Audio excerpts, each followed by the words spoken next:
নমস্কার বন্ধুরা, welcome to মায়ের হেসেলে। দোল প্রায় চলে এলো, তাই জন্য এবারে একটা নোনতা রেসিপি নিয়ে চলে এসেছি, খাস্তার কচুরি। চলুন তাহলে রেসিপিটা শুরু করে দিই। প্রথমে একটা বাটির মধ্যে 2 চামচ দই নিয়ে নেওয়া হচ্ছে, দিয়ে দইটাকে ভালো করে বাটিতেই ফেটিয়ে নেওয়া হলো। ফেটানো হয়ে গেছে, এবারে এর মধ্যে আমরা ময়দা দিয়ে দিচ্ছি। 2 কাপ মতন আমরা ময়দা নিচ্ছি এতে,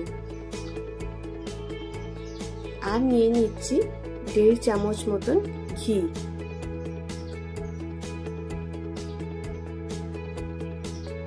আর নেওয়া হচ্ছে এতে বেকিং পাউডার। এবার নুন দিয়ে দেওয়া হলো, দিয়ে ভালো করে এটাকে মেখে নেওয়া হচ্ছে। যা ইনগ্রেডিয়েন্টস দেওয়া হয়েছে সেগুলোকে ভালো করে আমরা প্রথমে মিক্স করে নেব।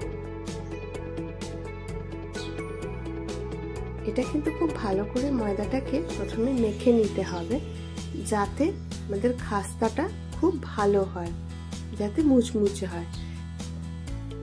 এই খাস্তা কচুরির এটাই স্পেশালিটি যে প্রথমে যে কভারটা থাকে সেটাকে ভালো করে আমাদের মাখতে হয়। এই দেখুন, এইভাবে কিন্তু ময়দাটা ডেলা হয়ে যাবে, ধরলে কিন্তু টাইট হয়ে যাবে।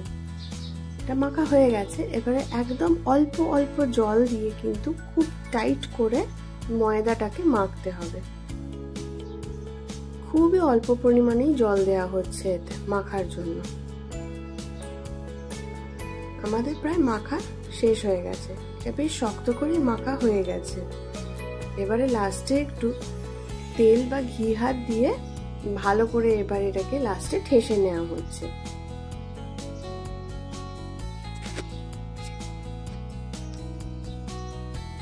হয়ে গেছে আমাদের এটা। এবারে এটাকে 10 থেকে 15 মিনিটের জন্য ঢাকা চাপা দিয়ে রেখে দেওয়া হচ্ছে। এর ভেতরে যে স্টাফিংটা হবে সেটা তৈরি করে নিচ্ছি। নিয়ে নিলাম 1/2 চামচ নুন, 2 চামচ চিনি। আপনারা নুন আর চিনিটা কিন্তু একটু আন্দাজ মতন আপনাদের স্বাদ মতন দেবেন। এবারে জল দিয়ে অল্প নুন আর চিনিটাকে ভালো করে গলিয়ে নেওয়া হচ্ছে। গলে গেলে এর মধ্যে এবারে ছাতু দিয়ে দেওয়া হলো 1 কাপ মতন। এরপরে এর মধ্যে কালো জিরে আর জোয়ান দিয়ে দেওয়া হলো।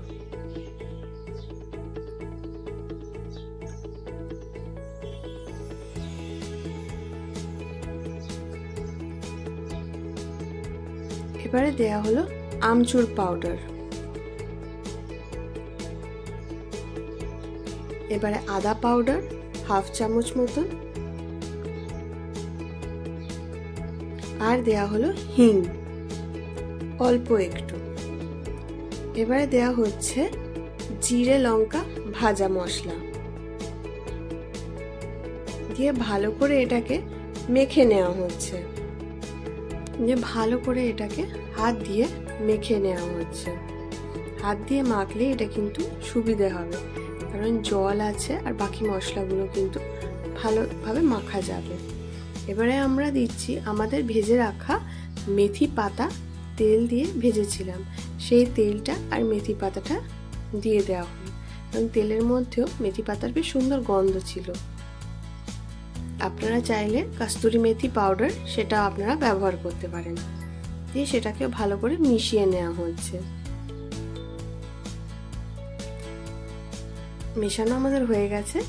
এরপরে লাস্টে আমরা লঙ্কা গুঁড়ো দিয়ে দেওয়া হলো। এটা কিন্তু ঝাল লঙ্কা গুঁড়ো, লঙ্কাটা কিন্তু ঝালটা আপনারা আপনাদের আন্দাজ মতন কিন্তু দেবেন। এবারে আমরা এটাকে রেখে দিয়ে এবারে আটাটা আমাদের 10-15 মিনিট হয়ে গেছে। এবারে আমরা নিয়ে এটাকে ছোট ছোট করে লেচি কেটে নিয়েছি। লেচি কেটে এগুলোকে এবারে পাতলা পাতলা করে বেলে নিচ্ছি। যতটা পসিবল হবে আপনারা এগুলোকে পাতলা বেলবেন। আমাদের বেলা হয়ে গেছে। এরপরে একটু ঘি নিয়ে আমরা ভালো করে চারিদিকটাতে লাগিয়ে নিচ্ছি। আপনারা চাইলে কিন্তু তেলও ব্যবহার করতে পারেন। দিয়ে এটাকে এপাশ থেকে হাফ ওপাশ থেকে হাফ করে আমরা এটাকে ফোল্ড করলাম, দিয়ে যে হাফটা ছিল সেটাকে আবার একটু ঘি লাগিয়ে একে অপরের ওপরে আবার ফোল্ড করে দেওয়া হলো, দিয়ে আবার একটু ঘি লাগিয়ে নেওয়া হচ্ছে। এবারে ঘি লাগিয়ে এটাকে এক সাইড থেকে গোল করে রোল করে নেওয়া হলো, দিয়ে মাঝখান থেকে এটাকে কেটে নেওয়া হলো। এবারে যেদিকে কাটা হয়েছে সেদিকটা নিচের দিকে রেখে এবারে একটু এটাকে চেপটে নিয়ে এটাকে বেলে নেওয়া হচ্ছে। এটা খুব একটা বেশি বড় বেলা হবে না, অল্প ছোট বেলা হবে। বেলা হয়ে গেলে এরপরে যে মেখে রাখা ছাতুর পুরটা ছিল সেটা আমরা এর ভেতর দিয়ে ভালো করে মুখটা বন্ধ করে দেবো। আপনারা চাইলে কিন্তু এটা দিয়ে একটু জল দিয়ে আপনারা মুখটা বন্ধ করতে পারেন, কারণ এটা খুলে যেতে পারে, তাই জন্য আমরা এটাকে জল দিয়ে কিন্তু এটার মুখটা বন্ধ করে দিয়েছি।